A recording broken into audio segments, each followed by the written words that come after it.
नमस्कार मु दीपक सेनापति। आज शुणिबा प्रसिद्ध गाल्पिक सुरेन्द्र महांतींकर कालजयी गप सारीपुत्त परिवेषण परशुराम बेहेरा।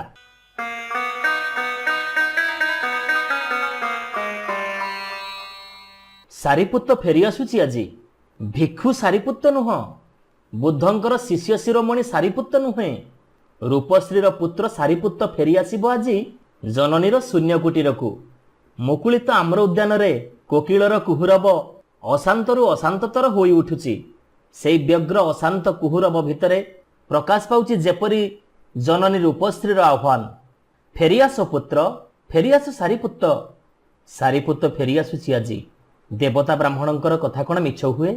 से दिन राति रे किए देवता जणे आसी स्वप्न रे देखा देई कहिले, तमे पूर्व जन्मर दुष्कृतरु ए जन्म रे एपरी पुत्र विच्छेद भोग करुच। किंतु से दुखर राति एथर पाहि आसिला रूपश्री। देवदीजरे भक्ति रख, ब्राह्मण को सुवर्ण दान कर, सारीपुत्त फेरी आसिब निश्चय। राति सेतेबेलकु तथापि थाए आहुरी बाकी। रूपश्रीर आखिरे आउ पलक पड़िला नाही। सकाळर अपेक्षारे से खाली बिछणारे पड़ी छटपट हेउथाए। भल करी सकाळ न होउणु से धाइला ब्राह्मण शुभ्रज्योतिंक घरकू। नीच शूद्र कूଳରେ जन्म रूपश्रीर। शुभ्रज्योति सेतेबेलकु बाहरी थिले मंदिर पथरे पूजार उपकरण घेनी। पथ पार्श्वरे शूद्राणी रूपश्री को देखी विरक्त ही कहिले, देखि पारुना ओ पापियसी, पूजा उपकरण घेनी मु विष्णुक मंदिर को जाउची, तोर छाया पड़ी सबु अपवित्र हो गला जे। शूद्राणी रूपश्री अनुनय कंठरे कहिला, मते क्षमा करंतु ब्राह्मण शुभ्रज्योति, मोर अपराध होईची। तापरे छिन्न मलिन परिधानर अंतरालरू तार केते गोटी बहुदिनर संचित स्वर्ण मुद्रा काढ़ी शुभ्रज्योति पाद तले रखी कहिला, नियाश्री हीन कपाली मु ब्राह्मण आपणक पाखकु आसीची गोटे परामर्श पाई। शुभ्रज्योति गलार स्वर नरम हो गला। से आश्वासना और दंभ शुणाई कहिले, कौन है मते कुह रूपश्री, दुखरे तमे अधीर हुओ ना। प्राणीर दुख अपनोदन करिबा तो ब्राह्मणर कर्तव्य। ए स्वर्ण मुद्रा बा की प्रयोजन थिला? हौ आनिछु जेतेबेले ननेले तो मोर अपराध हब। रूपश्री कहिला, सारीपुत्त कोन सतरे फेरिबा आ ब्राह्मण? काली रातिर मु स्वप्न देखिली, जणे देवता मते स्वप्न देखा देई अभय शुणेइले, मोर सारी फेरी आसिब निश्चय। केउ पूर्वजन्मर दुष्कृतरु मु कुआडे पुत्र विच्छेद भोग करुची, किंतु सारी फेरिब तो? कुह ब्राह्मण, तमे तो त्रिकालदर्शी। शुभ्रज्योति किछि समय दुई चक्षु निमिलित करिबा परे कहिले, तुमे पूर्वजन्म रे व्याध रूपरे जन्म नैथिल रूपश्री। दिने गोटिए मृगुणी मृग शिशु सहित जाउथिला शांत छायास्निग्ध अरण्य पथरे। सेतिकी बेଳ तुमे सरसंधान कल मृगुणी को लक्ष्य करी, किंतु सरभेद कला मृग शिशुर नवनीत कोमल देहरे। संगे संगे जंत्रणार ज्वालारे प्राणवायु तार उड़ीगला। सेई मृगुणीर अभिशाप रे तमको ए जन्म रे भोग करिबा पई पडुची ए पुत्र विच्छेद जंत्रणा। तथापि स्वच्छ हृदय रे फेरी जाऊ रूपश्री, सारीपुत्त फेरी आसिब निश्चय। रूपश्री ब्राह्मण शुभ्रज्योति पाद तले प्रणाम जणई कहिला, तमर आशीर्वाद पूर्ण हेउ ब्राह्मण। से अनेक अनेक दिनर तलर कथा। सारीपुत्तर अपेक्षार दिन राति हुए, राति दिन हुए पुणी, तथापि भांगे नाही रूपश्रीर आशा। सारीपुत्त फेरिब निश्चय। दिने दिने जनश्रुति रूपश्री शुणे पुत्र सारीपुत्तर कथा। प्रभु बुद्धंकर शिष्य शिरोमणि सारीपुत्त, प्रभारे तांकर समुदाय आर्यावर्त उद्भासित। महिमारे महिमानित, करुणारे स्निग्ध और साधनारे उज्ज्वल। किंतु पुत्रर सुख्याति जननीर प्राण गर्भोत्फुल्ल हुए ना। प्राणर निवृत्त कंदर तार जागी उठे अस्फुट नीरव प्रार्थना, सारीपुत्त को सद्बुद्धि दियो भगवान। ए मतिभ्रमरु अबध पुत्र को तार रक्षा कर प्रभु। देवता ब्राह्मण निंदाठू बड़ी आउ की घोरतर पाप बा थाई पारे? मनीष जन्म मात्रे समान, एहा कौन संभव ही पारे केबे? वेद को अस्वीकार कले सप्त नरकरे सुधा स्थान मिलिब नाही। हे दशदी गोपाल, हे 33 कोटी देवता, सारीपुत्त को मार्जना कर, सद्बुद्धि दियो ताकू। केबे केबे बौद्ध भिक्षु माने रूपश्रीर कुटीर को आसंती भिक्षा पाई, किंतु रूपश्री सेमानंकु दूर दूर मार मार कही तड़ी दिए। बौद्ध भिक्षु मानंकु देखिले ତାର ଦେହ ସାରା ଯେମିତି ବିଷ ଚରିଯାଏ। କରୁଣାର ଆବରଣ ତଳେ କି ନିଷ୍କରୁଣ ଜୀବ ଏମାନେ। ଘର ନାହିଁ, ଦ୍ୱାର ନାହିଁ, ମା ନାହିଁ, ପୁଅ ନାହିଁ, ଝିଅ ନାହିଁ, ମାୟା ନାହିଁ, ମମତା ନାହିଁ। ଅଥଚ କିଏ ଏମାନଙ୍କୁ କହିଥିଲା ଏ ପୃଥିବୀକୁ ଆସି ପୃଥିବୀର ଦୁଃଖ ସାଙ୍ଗରେ ଅଶାନ୍ତିର ଭାର ବଢ଼େଇବା ପାଇଁ? ରୂପଶ୍ରୀ କେବେ ଅବଶ୍ୟ ବୁଦ୍ଧଙ୍କୁ ଦେଖି ନାହିଁ, କିନ୍ତୁ ଶୁଣିଛି ସେଦିନ କୁଆଡ଼େ କି ଗୋଟିଏ ପୂର୍ଣ୍ଣମୀର ରାତି କପିଳବାସ୍ତୁ ରାଜପ୍ରସାଦରେ ସମସ୍ତେ ଯିଏ ଯୁଆଡ଼େ ଶୋଇପଡ଼ିଲେଣି। ସୁକୁମାରୀ ଗୋପା ସ୍ୱାମୀଙ୍କ ବାହୁ ଉପରେ ପୁଷ୍ପିତ କବରୀର ଭାର ରଖି ଶୋଇପଡ଼ିଛନ୍ତି। ଗୋପାଙ୍କ କୋଳରେ ଶିଶୁ ରାହୁଳ ମଧ୍ୟ ନିଦ୍ରା ଅଚେତନ। ରାତିର ସେ ନିସ୍ତବ୍ଧ ପ୍ରହରରେ ଗୌତମ ଗୋପାଙ୍କ ମୁଣ୍ଡ ନିଜ ବାହୁ ଉପରୁ ଖସେଇ ନେଲେ। ତାପରେ ସନ୍ନ୍ୟାସୀର ଗୈରିକ ବସନ ପିନ୍ଧି ବାହାରିଗଲେ କପିଳବାସ୍ତୁର ସୁପ୍ତ ରାଜପଥରେ। ଆଉ ପଛରେ ରହିଗଲେ ଏକ ବିରାଟ ଅଶାନ୍ତି, ଶେଷହୀନ ହାହାକାର ଓ ତୃପ୍ତିହୀନ ତୃଷ୍ଣା। ଯେତେଥର ରୂପଶ୍ରୀ ଗୋପାଙ୍କ କଥା ଭାବିଛି, ସେତେଥର ରାଜରାଣୀ ଗୋପାଙ୍କ ଦୁଃଖରେ ପ୍ରାଣ ତାର କାନ୍ଦି ଉଠିଛି। ଶିଥିଳ ରକ୍ତହୀନ ଦୁଇ ଗଣ୍ଡ ଉପରେ ବହି ଆସିଛି ଦୁଇ ଧାର ଲୁହ। ସାରିପୁତ ଦିନେ ବିବାହ କରିଥାନ୍ତା, ଘରକୁ ଆସିଥାନ୍ତା ପୁତ୍ରବଧୂ। ତାର ଶୁଭ୍ର କଙ୍କଣ ଧ୍ୱନିରେ ରୂପଶ୍ରୀର ରିକ୍ତ ଶୂନ୍ୟ ଜୀବନର ହାହାକାରମୟ କୋଣ ଅନୁକୋଣ ମୁଖରିତ ହୋଇ ଉଠିଥାନ୍ତା। ତାପରେ ଆସିଥାନ୍ତେ ବସନ୍ତର ନବମୁକୁଳ କରି କେତେ ଶିଶୁ କୋଳାହଳ କରି। ଶୀତଶୀର୍ଣ୍ଣ ଧରଣୀରେ ବସନ୍ତର କଳରବ ପରି ରୂପଶ୍ରୀର ଜୀବନରେ ମଧ୍ୟ ଆସିଥାନ୍ତା ବସନ୍ତ। କିନ୍ତୁ ହେଲା ଆଉ କୋଉଠୁ? ସବୁ ସ୍ୱପ୍ନ ଖାଲି ସ୍ୱପ୍ନରେ ହିଁ ରହିଗଲା। ସାରିପୁତ ହେଲା ଘରଛଡ଼ା ସନ୍ନ୍ୟାସୀ। ଦିନ ଆସି କେତେ ହେଲାଣି? ରୂପଶ୍ରୀ ତରତର କରି ବିଛଣା ଉପରେ ଉଠି ବସିଲା। ନା, ଆଜି ଆଉ ସେ କାହା ଦୁଆରକୁ ଯିବ ନାହିଁ ପାଇଟି କରି। ଆଜି ଯେ ସେ ତାର ହଜିଲା କୋଟିନିଧି ଫେରି ପାଇବ। ଆଉ ରହିବ ନାହିଁ ଦାରିଦ୍ର୍ୟ ଅଭାବ ଦୁଃଖ। ଚାଳ ଉପରେ ଶୁଭ କାଉଟିଏ କା କା ହଉଛି। ରୂପଶ୍ରୀ ଉଠିଯାଇ ମୁଠାଏ ଚାଉଳ ରଖିଦେଲା ଦୁଆର ମଝିରେ। କାଉ ଆସି ଗୋଟାଏ ମୁଠା ଚାଉଳ ଖୁମ୍ପି ନେଇ ପୁଣି ଉଡ଼ିଗଲା ଚାଳ ଉପରକୁ। ଶୁଭ କାଉ କଥା ମିଛ ହବ ନାହିଁ କେବେ।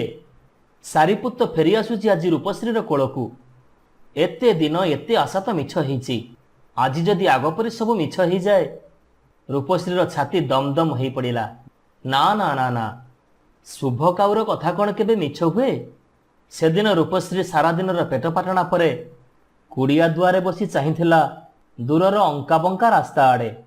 ସେଇ ରାସ୍ତାରେ ସାରିପୁତ ଦିନେ କୁଆଡ଼େ ଚାଲିଗଲା, ଆଉ ହୁଏତ ଫେରିବ ନାହିଁ। କିନ୍ତୁ ଶୁଭ୍ରଜ୍ୟୋତି ତ ବାରମ୍ବାର ସାନ୍ତ୍ୱନା ଦିଅନ୍ତି ତାକୁ। କିଏ ଜାଣେ, ହୁଏତ ଫେରିପାରେ। ସେ ଅନେକ ଅନେକ ଦିନର ତଳର କଥା। ନାଳନ୍ଦାରୁ ଦଳେ ଅଭିନେତା ସବୁଆଡ଼େ ବୁଲି ବୁଲି ନିର୍ବାଣ ନାଟକର ଅଭିନୟ ଦେଖାଉଥାନ୍ତି। ଦିନେ ଅଭିନୟ ଦେଖିଯିବା ପାଇଁ ସାରିପୁତ ଅଡ଼ି ବସିଲା। ରୂପଶ୍ରୀ ସେଥିରେ ବାଧା ଦେଲା ନାହିଁ। ଅଭିନୟ ଦେଖି ଫେରିବା ପରେ ସାରିପୁତ ପାଲଟିଗଲା ଯେମିତି ଗୋଟେ ଭିନ୍ନ ମଣିଷ। ସେଦିନ ସାରିପୁତ ସବୁଦିନ ପରି ଗୋଠକୁ ଗାଈପଲ ଧରି ଗଲା ନାହିଁ। ଗାଧୋଇଲା ନାହିଁ କି ଖାଇଲା ନାହିଁ। ରୂପଶ୍ରୀର ଲକ୍ଷେ ପ୍ରଶ୍ନ, କ'ଣ ହେଇଛି ତାର? କିନ୍ତୁ ସାରିପୁତ କୌଣସି ଉତ୍ତର ଦେଲା ନାହିଁ। କେତେବେଳ ପରେ ସାରିପୁତ ପଚାରିଲା, ତୁ କ'ଣ ଦିନେ ମରିଯିବୁ ବୋଉ? ରୂପଶ୍ରୀ ହସି ହସି ଜବାବ ଦେଲା, ସେ ଆଉ ନୂଆ କଥା କ'ଣ ରେ ବାପ, ଦେବତାମାନେ ସୁଦ୍ଧା ଜନ୍ମ ହେଲେ ମରନ୍ତି। ସାରିପୁତ ପଚାରିଲା, ମୁଁ ବି ତ ଦିନ ମରିଯିବି ବୋଉ। ରୂପଶ୍ରୀର ମୁହଁ ଉପରେ ଯେପରି କଳା ମେଘର ଛାଇ ବୁଲିଗଲା। ସେ କାନ୍ଦ କାନ୍ଦ ହେଇ ସାରିପୁତକୁ ଛାତି ଉପରେ ଚାପି ଧରି କହିଲା, ସେ କଥା ଆଉ କେବେ ମୁହଁରେ ଧରିବୁନି ବାପ। ତୋରି ମୁହଁକୁ ଚାହିଁ ଖାଲି ଛାତି ପଥର କରି ପଡ଼ି ରହିଛି। ଷଠି ଦୋଷୀ ତତେ ନଈବାଲିର ଆୟୁଷ ଦିଅନ୍ତୁ। ସାରିପୁତ ଧୀରେ ଧୀରେ ଉଠି ଠିଆ ହେଲା। ତାପରେ ଗାଁ ଦାଣ୍ଡର ସେ ଅଙ୍କାବଙ୍କା ରାସ୍ତାରେ ବାହାରିଗଲା କୁଆଡ଼େ। ରୂପଶ୍ରୀ ମନରେ ଭାବିଲା, ମୁଣ୍ଡ ପାଗଳାଟା କ'ଣ ଏଣୁତେଣୁ ଗୁଡ଼ାଏ ପଚାରୁଥିଲା। ବାହାରୁ ଟିକିଏ ବୁଲି ଆସିଲେ ମନ ତାର ପୁଣି ବଦଳିଯିବ ଯେ। ରୂପଶ୍ରୀ ନିତିଦିନିଆ ପେଟ ପାଟଣାରେ ମନ ଦେଲା। ସନ୍ଧ୍ୟା ହେଲା। ଗୋଠରୁ ଗାଈପଲ ଫେରିଲେ। ଦେଉଳରେ ଆରତି ଘଣ୍ଟା ବାଜିଲା। ରାତି ଆସିଲା। ଅନ୍ଧାର ଆହୁରି ନିବୁଜ ହୋଇ ଆସିଲା। ଆକାଶ 1, 2, 3 ହେଇ ଫୁଟି ଉଠିଲା କୋଟି କୋଟି ନକ୍ଷତ୍ର। ସାରି କାହିଁ, କାହିଁ ସାରିପୁତ? ନିଜର ଚିନ୍ତାରେ ରୂପଶ୍ରୀ ନିଜେ କୁଆଡ଼େ ହଜିଯାଇଛି। ଜଣେ ବୌଦ୍ଧ ଭିକ୍ଷୁ କୁଆଡ଼ୁ ଆସି ରୂପଶ୍ରୀର ପିଣ୍ଡାରେ ବସିପଡ଼ି ଗାଇ ଉଠିଲା, ବୁଦ୍ଧଂ ଶରଣଂ ଗଚ୍ଛାମି। ରୂପଶ୍ରୀର ଦେହ ସାରା ଯେମିତି ବିଷ ଚରିଗଲା। ସେ ନିଜକୁ ସଂଯତ କରି ସେ କେଜାଣି କାହିଁକି ପଚାରିଦେଲା, ଆଚ୍ଛା ତମେ ସାରିପୁତଙ୍କ ଖବର ଜାଣିଛ ଭିକ୍ଷୁ? ଭିକ୍ଷୁ କହିଲା, ନିଶ୍ଚୟ, ତାଙ୍କରି ଠାରୁ ଖବର ନେଇ ତ ମୁଁ ଲୁମ୍ବିନୀରୁ ଏତେ ବାଟ ଚାଲି ଚାଲି ଆସିଛି। ରୂପଶ୍ରୀ ଆନନ୍ଦୋତ୍ଫୁଲ୍ଲ କଣ୍ଠରେ ପଚାରିଲା, କି ଖବର ପଠେଇଛି ମୋ ସାରିପୁତ୍ତ? କୁହ ଭିକ୍ଷୁ। ତାରି ପାଇଁ ତ ମୁଁ ଚାତକ ପରି ଚାହିଁ ବସିଛି। କୁହ ଭିକ୍ଷୁ, ତାର ସବୁ କୁଶଳ ତ? ଆସନ୍ତା ଫାଲ୍ଗୁନ ପୂର୍ଣ୍ଣିମା ଦିନ ସେ ଫେରିଆସିବ ବୋଲି ମୋ ହାତରେ ଖବର ପଠେଇଛନ୍ତି ମା। ସେଦିନ ରୂପଶ୍ରୀ ଦ୍ୱାରରୁ ଭିକ୍ଷା ତଣ୍ଡୁଳର ଭାର ଭିକ୍ଷୁ ବୋହି ପାରିଲା ନାହିଁ। ଏଇ ଘରଛଡ଼ା ଭିକ୍ଷୁମାନଙ୍କ ପ୍ରତି ରୂପଶ୍ରୀର ପ୍ରାଣ କିପରି ଅସ୍ୱାଭାବିକ ଭାବେ କୋମଳ ହୋଇ ଉଠିଲା। ସେଦିନ ଫାଲ୍ଗୁନ ପୂର୍ଣ୍ଣିମା। ପୂର୍ଣ୍ଣଚନ୍ଦ୍ର ଉଠୁଛି ରାଜଗୃହ ସୀମାନ୍ତରେ ବନଶିଷ ଉଢାଳରୁ। ରୂପଶ୍ରୀ ସେହି ପୂର୍ଣ୍ଣଚନ୍ଦ୍ର ଆଡ଼େ ଚାହିଁ ସ୍ୱପ୍ନର ଜାଲ ବୁଣି ଚାଲିଛି। ପୁଣି ତାର ଭଙ୍ଗା ସଂସାର ସୁନାର ହସରେ ହସି ଉଠିବ। ସାରିପୁତ୍ତକୁ ବିବାହ ନ ଦେଇ ଛାଡ଼ିବ ନାହିଁ ଏଥର। ସେଇ ଯେଉଁ ଚମ୍ପାଗୋରା ଝିଅଟି ଉପାଳି ଅନେକ ଅନେକ ଦିନରୁ ରୂପଶ୍ରୀ ତା କଥା ଭାବି ଠିକ୍ କରି ରଖିଛି। ଉପାଳିର କଳା ଆଖିର ସ୍ୱପ୍ନଜାଲରେ ଥରେ ଧରା ପଡ଼ିଲେ ସେ କ'ଣ ଆଉ କେବେ ଏ ଘରଛଡ଼ା ଭିକ୍ଷୁଙ୍କ ଦଳରେ ମିଶିବ? ହେ ଭଗବାନ, ଏଥର ଯେମିତି ତାର ହାରାନିଧି ହାତକୁ ଆସି ପୁଣି ହାତଛଡ଼ା ନ ହୁଏ। ପୂର୍ଣ୍ଣମୀର ଚନ୍ଦ୍ର ଦିଗ୍ବଳୟର ବହୁତ ଉପରକୁ ଉଠି ଆସିଲାଣି। ରୂପଶ୍ରୀର ମନର ଆକାଶରେ ଆଶଙ୍କାର ଛାଇକ୍ରମେ ଦୀର୍ଘରୁ ଦୀର୍ଘତର ହୋଇ ଉଠୁଛି। ଏତିକି ବେଳେ ଦୂରରୁ କାହାର କଣ୍ଠରେ ଶୁଭିଲା, ବୁଦ୍ଧଂ ଶରଣଂ ଗଚ୍ଛାମି। କାହାର କାହାର ଏ କଣ୍ଠସ୍ୱର? ଏ ଯେ ସାରିପୁତ୍ତ। ରୂପଶ୍ରୀ ଉଠିପଡ଼ି ଧାଇଁଗଲା ପୂର୍ଣ୍ଣମୀର ଜ୍ୟୋତ୍ସ୍ନା ଆଲୋକ ଭିତରକୁ। କଣ୍ଠରେ ତାର ଅଶାନ୍ତ ଚିତ୍କାର, ସାରିପୁତ୍ତ। ଗୋଟିଏ ଶୀର୍ଣ୍ଣ ଲଣ୍ଡିତ ମସ୍ତକ ଜରାଜୀର୍ଣ୍ଣ ଭିକ୍ଷୁ ରୂପଶ୍ରୀର ପାଦ ତଳେ ମୁଣ୍ଡ ନୁଆଇଁ ପ୍ରଣିପାତ କଲେ। ରୂପଶ୍ରୀ ବ୍ୟସ୍ତ ଭାବରେ ପଚାରିଲା, କୁହ ଭିକ୍ଷୁ, ସାରିପୁତ୍ତ କାହିଁ? ଆଜି ପରା ଫାଲ୍ଗୁନ ପୂର୍ଣ୍ଣିମା। ଭିକ୍ଷୁ ଜବାବ ଦେଲା, ମୁଁ ଯେ ସାରିପୁତ୍ତ ମା। ରୂପଶ୍ରୀ କାନ୍ଦ କାନ୍ଦ ହେଇ କହିଲା, ନା ନା, ମୋ ସାଙ୍ଗରେ ଆଉ ଛଳନା କର ନା ବାପ। କୁହ ମୋର ସାରି କାହିଁ? ଭିକ୍ଷୁ ସ୍ମିତ ହସି କହିଲେ, ମୁଁ ଯେ ତୁମର ସାରିପୁତ୍ତ ମା, ଲୁମ୍ବିନୀରୁ ଆସୁଛି।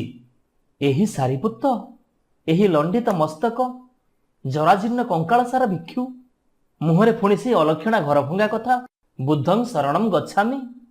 ଏ ଯେମିତି ତାର ଭଙ୍ଗା ସଂସାରର ବିକଟ ଉପହାସ, ତା ସ୍ୱପ୍ନର ସମାଧି। ସେ ତ ଏ ସାରିପୁତ୍ତକୁ ଚାହିଁ ନଥିଲା। ରୂପଶ୍ରୀର କଣ୍ଠ ହଠାତ୍ କଠୋର ହୋଇ ଉଠିଲା। ସେ ପଚାରିଲା, କୁହ ଭିକ୍ଷୁ, ମୋଠାରେ ବା କି ପ୍ରୟୋଜନ? ତମେ ପ୍ରଭୁ ବୁଦ୍ଧଙ୍କର ଶିଷ୍ୟ ଶିରୋମଣି, ସାଧକ ଶ୍ରେଷ୍ଠ ସାରିପୁତ୍ତ, ଆଉ ମୁଁ ଦୀନାହୀନା ପୁତ୍ରହୀନା ଏକ ଜନନୀ। କ'ଣ ବା ଅଛି ମୋର? କି ଭିକ୍ଷା ଦେବି ମୁଁ? ବାଳିକା ସୁଲଭ ଅଭିମାନରେ ବୃଦ୍ଧା ରୂପଶ୍ରୀର କଣ୍ଠ ଥରି ଥରି ଉଠିଲା। ସାରିପୁତ୍ତ କହିଲେ, ଗୋଟିଏ ଭିକ୍ଷା ନେଇ ମୁଁ ଆସିଛି ମା। ଗୌତମୀ ପ୍ରଜାପତିଙ୍କୁ ସଂଘରେ ଯୋଗ ଦେବା ପାଇଁ ପ୍ରଭୁ ବୁଦ୍ଧ ଆଜ୍ଞା ଦେଇଛନ୍ତି। ତାଙ୍କର ସହକର୍ମିଣୀ ରୂପେ ମୁଁ ତମକୁ ଚାହେଁ ମା। ସେହି ମୋର ଭିକ୍ଷା। ରୂପଶ୍ରୀ ଆହତ ଦୃଷ୍ଟିରେ ଚାହିଁଥିଲା ଫାଲ୍ଗୁନ ପୂର୍ଣ୍ଣମୀର ଚନ୍ଦ୍ର ଆଡ଼େ। ସାରିପୁତ୍ତ କହିଲେ, କୁହ, ବୁଦ୍ଧଂ ଶରଣଂ ଗଚ୍ଛାମି। ରୂପଶ୍ରୀ ଦୃଢ଼ କଣ୍ଠରେ କହିଲା, ଫେରିଯାଅ ଭିକ୍ଷୁ। କୋଟି କୋଟି ପ୍ରାଣରେ ଅଶାନ୍ତି ଆଉ ଅତୃପ୍ତିର ଦାବାନଳ ଜଳାଇ ଯେଉଁ ସଂଘର ପ୍ରତିଷ୍ଠା, ସେ ସଂଘ ରହିବ ନାହିଁ ଭିକ୍ଷୁ। ଏ ମୋର ଅଭିଶାପ। ସାରିପୁତ୍ତ କିଂକର୍ତ୍ତବ୍ୟ ବିମୂଢ଼ କଣ୍ଠରେ କହିଲେ, ମା। ରୂପଶ୍ରୀ ଅଭିମାନ କଣ୍ଠରେ ଉତ୍ତର ଦେଲା, ଭିକ୍ଷୁର ମା ପୁଣି କିଏ ସାରିପୁତ୍ତ? ସାରିପୁତ୍ତ ଶାନ୍ତ କଣ୍ଠରେ କହିଲେ, ନିର୍ବାଣର ଏକମାତ୍ର ପଥ ପ୍ରଭୁ ବୁଦ୍ଧଙ୍କର ଏଇ ସଂଘ ମା। ନିର୍ବାଣ କ'ଣ ତୁମର ଅଭିପ୍ରେତ ନୁହେଁ ଜନନୀ? ରୂପଶ୍ରୀ କହିଲା, ଫେରିଯାଅ ଭିକ୍ଷୁ। ମୁଁ ଚାହେଁ ଜୀବନ, ନିର୍ବାଣ ନୁହେଁ। ରୂପଶ୍ରୀ ଫେରିଆସିଲା ତାର ସେଇ ଭଙ୍ଗା କୁଡ଼ିଆ ଆଡ଼େ। ସାରିପୁତ୍ତ ରାତିର ଅଶରୀରୀ ଛାୟା ପରି ମିଶିଗଲେ ଫାଲ୍ଗୁନ ପୂର୍ଣ୍ଣିମାର ଜ୍ୟୋତ୍ସ୍ନା ଭିତରେ। ଗଳ୍ପର ନାମ ଡାକ ମୁନ୍ସି। ଲେଖକ ଫକୀରମୋହନ ସେନାପତି। ଉପସ୍ଥାପକ ଶ୍ରୀମନ୍ତ ନାରାୟଣ ସାମନ୍ତରାୟ। ପ୍ରଧାନ ଶିକ୍ଷକ ବନ୍ତୋ ଉଚ୍ଚ ପ୍ରାଥମିକ ବିଦ୍ୟାଳୟ।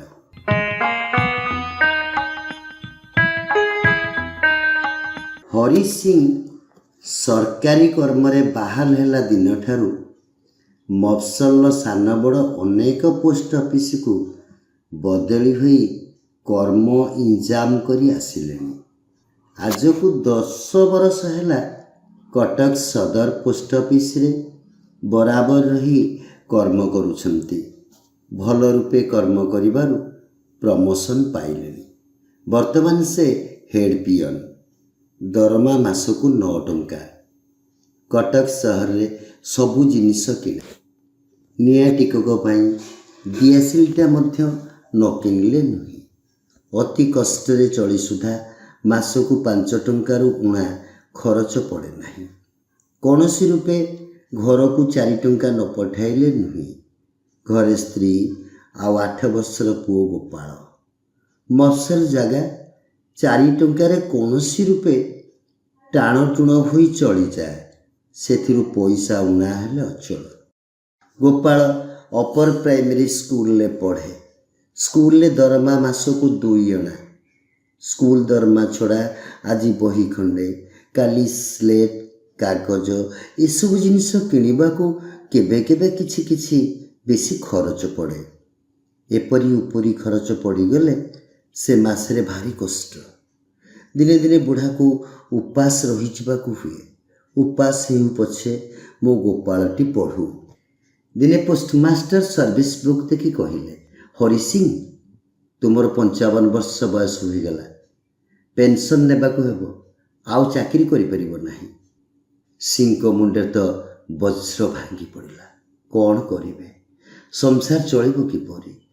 ସଂସାର ଯାହା ହେଉ, ଗୋପାଳଜୀ ପଢ଼ା ବନ୍ଦ। ଗୋପାଳ ଜନ୍ମଦିନ ଠାରୁ ସିଂହେ ମନ ମଧ୍ୟରେ ଭାରି ଗୋଟିଏ ଉଚ୍ଚ ଆଶା ପୋଷିଛନ୍ତି।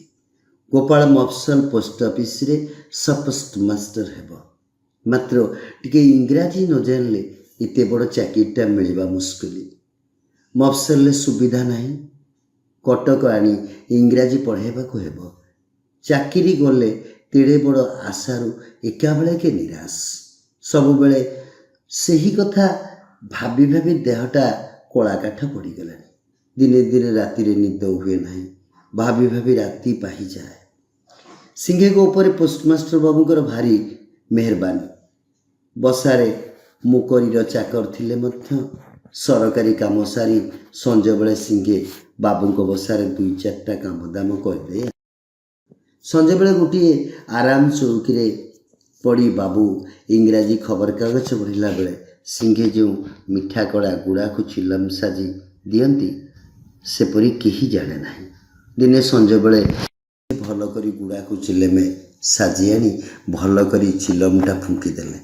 ବାବୁଙ୍କ ମୁହଁରୁ ଇଞ୍ଜିନ ପାଇପରୁ ବାହାରିଲା ପରି ଧୂଆଁ ଗୁଡ଼ାକ ଭକ୍ ଭକ୍ କରି ବାହାରୁଛି। ଟିକେ ଟିକେ ଆଖି ବୁଜି ଆସିଲାଣି। ସିଂହେ ବୁଝିନେଲେ ଏଇଟା ଠିକ୍ ସମୟ। ସିଂହେ ବାବୁଙ୍କ ଗୋଡ଼ ତଳେ ଦଣ୍ଡବତ ହୋଇ ହାତ ଯୋଡ଼ି ଖୁବ୍ ଭକ୍ତି, ଖୁବ୍ ବିନୟ, ଖୁବ୍ ଧୀର, ଖୁବ୍ ମିଠା ଧାରେ ଆପଣାର ଦୁଃଖ ହାଲ ଚୁମ୍ବକ ସମସ୍ତ କଥା ଜଣାଇଲେ। ଗୋପାଳ ସମ୍ବନ୍ଧେ ତାହାଙ୍କର ଯେଉଁ ଉଚ୍ଚ ଆଶା ତାହା ମଧ୍ୟ ଜଣାଇବାକୁ ପାସୋରିଲେ ନାହିଁ। ବାବୁ ସେହିପରି ନୟନ ମୁଦ୍ରିତ ଅବସ୍ଥା ଧୀର ଗମ୍ଭୀର ଭାବରେ କହିଲେ, ଆଚ୍ଛା, ଦରଖାସ୍ତ ଖଣ୍ଡେ ଲେଖି ଆଣ। ବାବୁଙ୍କର ସାହସ ଥିଲା। କାରଣ ପୋଷ୍ଟାଲ ଇନ୍ସପେକ୍ଟର ବା ସୁପରିଟେଣ୍ଡେଣ୍ଟ ବାବୁମାନେ ଆସିଲେ ପୋଷ୍ଟମାଷ୍ଟର ବାବୁଙ୍କ ବସାରେ ରହନ୍ତି। ଉପର ହାକିମମାନଙ୍କ ମନ ତୁଷ୍ଟି ପାଇଁ ଖାଦ୍ୟପେୟ ବିଷୟରେ ଯେପରି ଆୟୋଜନ ହେବା ଉଚିତ, ସେଥିରେ ତ୍ରୁଟି ହୁଏ ନାହିଁ। ସେ ରାତିରେ ପୋଷ୍ଟମାଷ୍ଟର ବାବୁ ହରି ସିଂ କରି 10 ଥର ପାଟି କରୁଥିବାର ଶୁଣାଯାଏ। ହରି ସିଂ ପୁରୁଣା ଲୋକ। ଢେର ହାକିମ ହୁକୁମା ଅମଳ କଲେଣି। କାହାରି କି ରକମର ମିଜାଜ, କିଏ କାହିଁରେ ଖୁସି ଜାଣନ୍ତି। ସେଦିନ ଅଧ ରାତି ଯାଏ ସିଂଙ୍କୁ ବାବୁଙ୍କ ବସା ରହିବାକୁ ହୁଏ।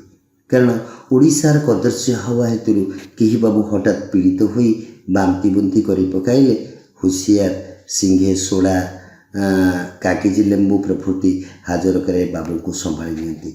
ବାବୁମାନେ ଆରାମରେ ଶୟନ କଲା ଉତ୍ତାରେ ସିଂହେ ଅଧ ରାତିରେ ବସାକୁ ଯାଇ ଆପଣା ପାଇଁ ରୋଷେଇ କରନ୍ତି। ଏହି ସୂତ୍ରରେ ସିଂହେ ଉପରବାଲା ହାକିମମାନଙ୍କଠାରେ ପରିଚିତ। ହରି ସିଂଙ୍କ ଦରଖାସ୍ତ ପିଠିରେ ପୋଷ୍ଟମାଷ୍ଟର ବାବୁ ଭଲ ରୂପେ ସୁପାରିଶ କରି ସଦରକୁ ପଠାଇଦେଲେ। ଅଳ୍ପ ଦିନ ମଧ୍ୟରେ 2 ବରଷ ଏକ୍ସଟେନସନ୍ ହୁକୁମ ପହଞ୍ଚିଲା। ସିଂହେ ତ ମହା ଖୁସି। ଏହି ଖୁସି ଖବରଟା ଗାଁକୁ ଲେଖି ପଠାଇଲେ। ବର୍ତ୍ତମାନ ସର୍ବସ୍ୱ ଲୋକ ଉଠିତ ସୁଖ ବା ଦୁଃଖରେ ବିମୋହିତ ହୋଇ ପଡ଼ିଥାନ୍ତି। ଭବିଷ୍ୟତ ବିଧାତା ତାହା ପାଇଁ କ'ଣ ବିଧାନ କରୁଛି।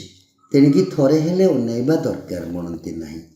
ସିଂହଙ୍କର ଏତେ ବଡ଼ ଆନନ୍ଦଟା ପାଣି ଫଟକା ପରି ଫାଟିଗଲା। ଘରଠାରୁ ଚିଠି ଆସିଲା, ଗୋପାଳ ମାର ଶନିପାତ ରୋଗ, ଜୀବନର ଆଶା ନାହିଁ। ସିଂହେ ପୋଷ୍ଟମାଷ୍ଟର ବାବୁଙ୍କୁ ଚିଠି ଖଣ୍ଡେ ଦେଖାଇଲେ। ବାବୁ ବଡ଼ ଦୟାଳୁ ଲୋକ, ତତ୍କ୍ଷଣାତ୍ ଛୁଟି ଦେଲେ। ସିଂହ ଏକ ନିଶ୍ୱାସରେ ଘରକୁ ଧାଇଁଲେ। ଘରେ ପହଞ୍ଚି ଯାହା ଦେଖିଲେ ତାଙ୍କ ଆଖିର ଜ୍ୟୋତି ହଜିଗଲା।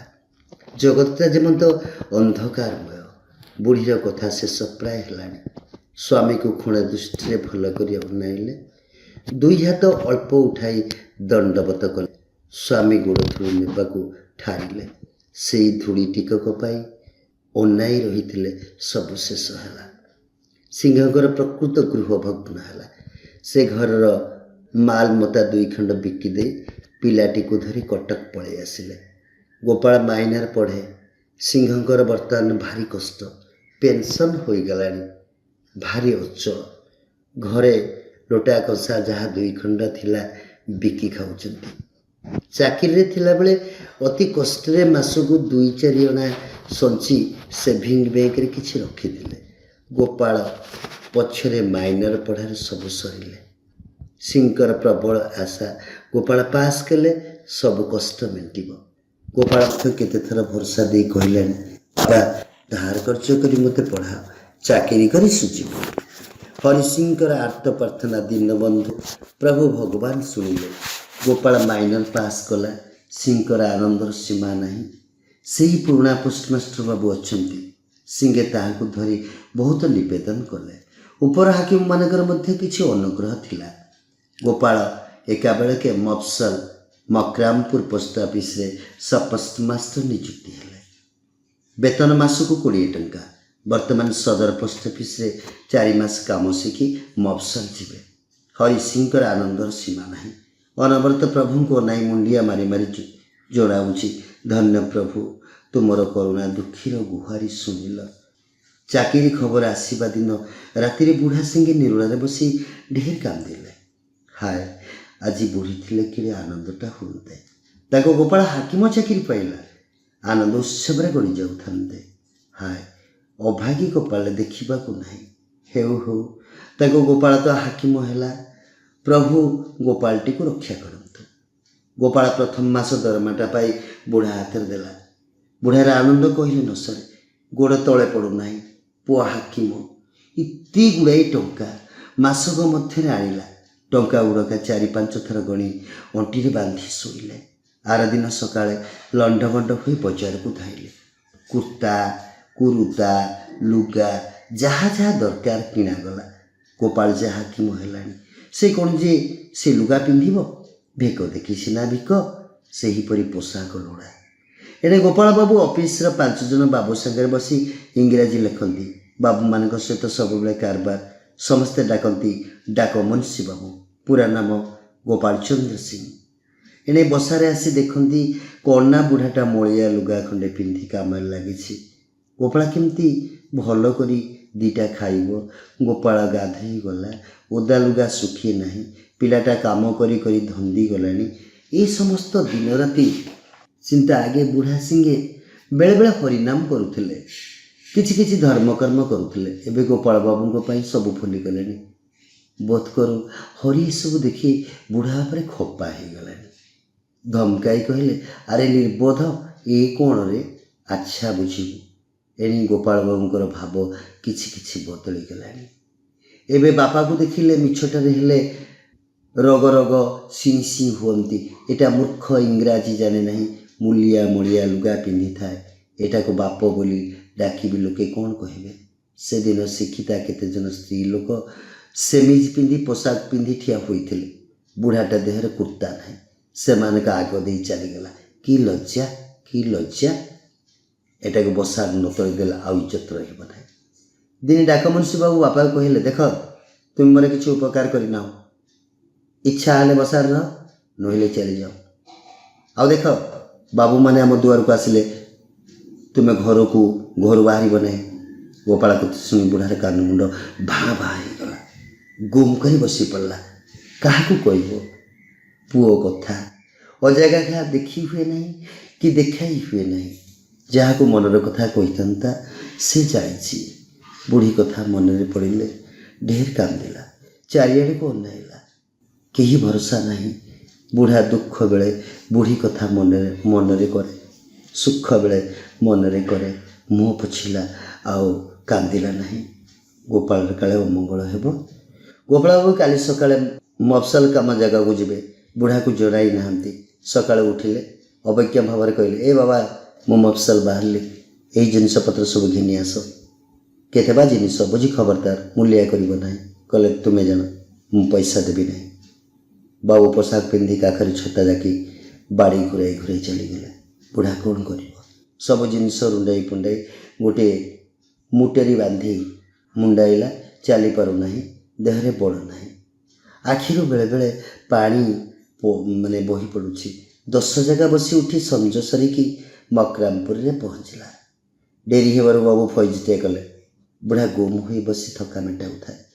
ବାବୁ ସକାଳ ସଞ୍ଜ ଅଫିସକୁ ଯାଆନ୍ତି। ବୁଢ଼ାଟା ମୁହଁ ବୁଝି ବସାରେ କାମ ପାଇଟି ଲାଗିଥାଏ। ବାପ ପୁଅ 2 ଜଣ ଏକ ଜାଗାରେ ବସି ଦୁଇଟା ସୁଖ ଦୁଃଖ କଥା। ଏକଥା କେହି କେବେ ଦେଖି ନାହାନ୍ତି। ଡାକ ମୁନ୍ସି ହେଲେ ମଫସଲର ଗୋଟିଏ ହାକିମ। କେତେ ଲୋକ ଆସି ଦଣ୍ଡବତ କରିଯାଉଛନ୍ତି। ମୂର୍ଖ ବୁଢ଼ାଟା କ'ଣ ଜାଣେ ଯେ ତା ସାଙ୍ଗରେ କଥା କହିବେ? ଗୋପାଳ ବାବୁ ବାପାକୁ ନ ଶୁଣି ଗୋଟେ କନ୍ୟା ଠିକ୍ କଲା। ସେ କନ୍ୟାକୁ ବିବାହ ହେଲେ। ଜାତିରେ ଅଚଳ। ବୁଢ଼ା ଢେର କନ୍ଦାକଟା କଲେ। କିଏ ଶୁଣେ, କ'ଣ କରିବ? ବୁଢ଼ାଟା ରାଜି ହେଲା। ବୁଢ଼ା ଦେହରେ ମଫସଲ ପାଣି ଚଳିଲା ନାହିଁ। ଜ୍ୱର ହେଲେ ଖୁଁ ଖୁଁ କରି କାଶେ। ସେ କାଶଟା ରାତିକି ବେଶୀ ହୁଏ। ବାବୁଙ୍କ ଶୋଇବାରେ ହରକତ ହେଲା।